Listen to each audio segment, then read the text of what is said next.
So Michael and Jerry, I want to just thank you. We're honored to have you. This whole group of people are very honored to have you both. Thank you very much. Thank you. Thank you very much. Thank you, Michael.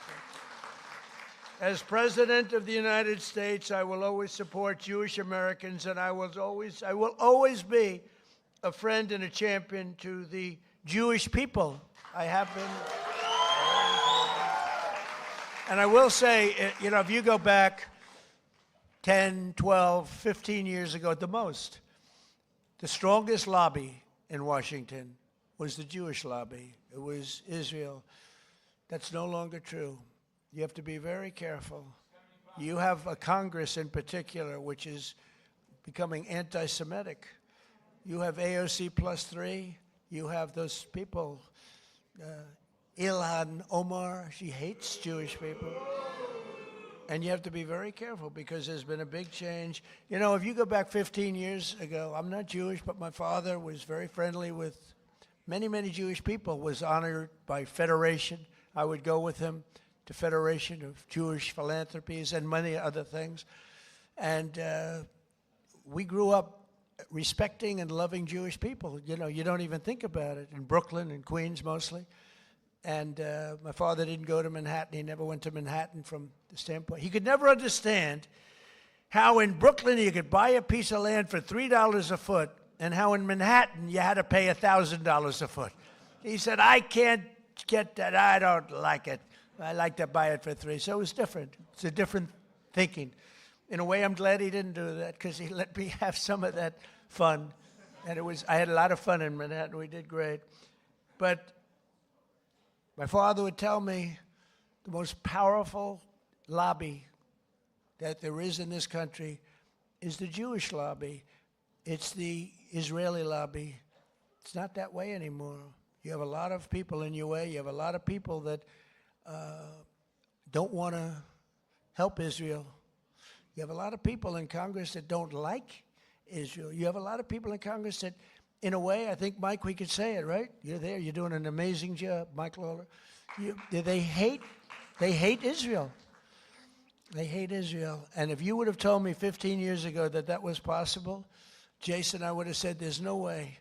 There's no way that's possible. But it's happening. And obviously, it's getting progressively worse. Less so in the Senate, but the Senate's starting also. You get glimmers, you know, when I'm in the back rooms talking to people, you get glimmers of statements that you say, whoa, where did that come from? So we have to be, Sid, we have to be very careful because bad things are happening. And then you see what goes on in Australia or October 7th. How about October 7th? And then you have people that deny it ever happened. How about the people that deny, like they deny the Holocaust, but, you know, you figure, well, that's just many years. Well, October 7th is not many years at all. And you have people that deny October. I saw tape that I wish I never saw it, actually. I wish I never saw it. I got to see tape that some of you got to see, but as president, I got to see things I wish I never saw. But there's no denying it. But then they'll say, oh, the tape was a rigged tape. It was a tape that never existed. They made it up. It's just propaganda. I don't know if they believe it. I don't think they believe it, but you have to be very, very careful. Bad things are happening, and we're not going to let that happen. While I'm president and the DOJ and Harmeet, we're not going to let it happen, but please be vigilant and careful because you have some bad people that are now in Congress that were unthinkable to be in Congress 12, 13, 14 years ago, 15 years ago. Within days of taking office, I signed a historic executive order to combat the vile scourge of anti-Semitism, as you know. It's the strongest executive order of its kind ever signed. And we're also mobilizing federal resources to protect Jewish students and faculty. The faculty is under siege. The students are under siege. When you look at Columbia, you look at Harvard, you look at some of these schools, what's going on.